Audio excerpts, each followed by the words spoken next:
वज़ीर-ए-आला खैबर पख्तूनख्वा अमीन गंडापुर ने वाज़ेह कर दिया, एस्टैब्लिशमेंट से मुज़ाकरात सबके सामने होंगे, कोई पोशीदा बात नहीं होगी। पेशावर में मीडिया से गुफ्तगू में दावा किया कि मुल्क के इस्तेहकाम के लिए बानी PTI शुरू से मुज़ाकरात के हामी है। खबरदार किया कि वफाक अगर हक नहीं देगा तो खामोश नहीं रहेंगे।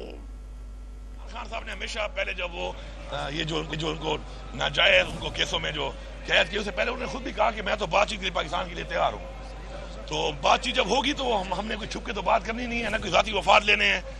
तो अगर कोई बातचीत होगी तो इंशाल्लाह सबके सामने होगी। मैं बार बार कह रहा हूँ और ये उसको मिक्सअप कर रहे हैं। ये जो पैसा कह रहे हैं वो हमारा मर्जर का, हमारा जो NSE शेयर के अंदर कमिटमेंट थी वो पैसा है।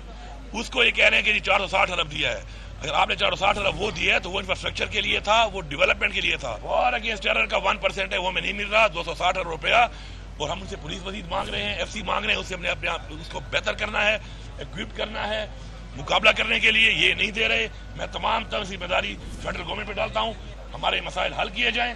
हल नहीं करेंगे तो हम इससे एहतजाज भी करेंगे और हालात तक जाएंगे।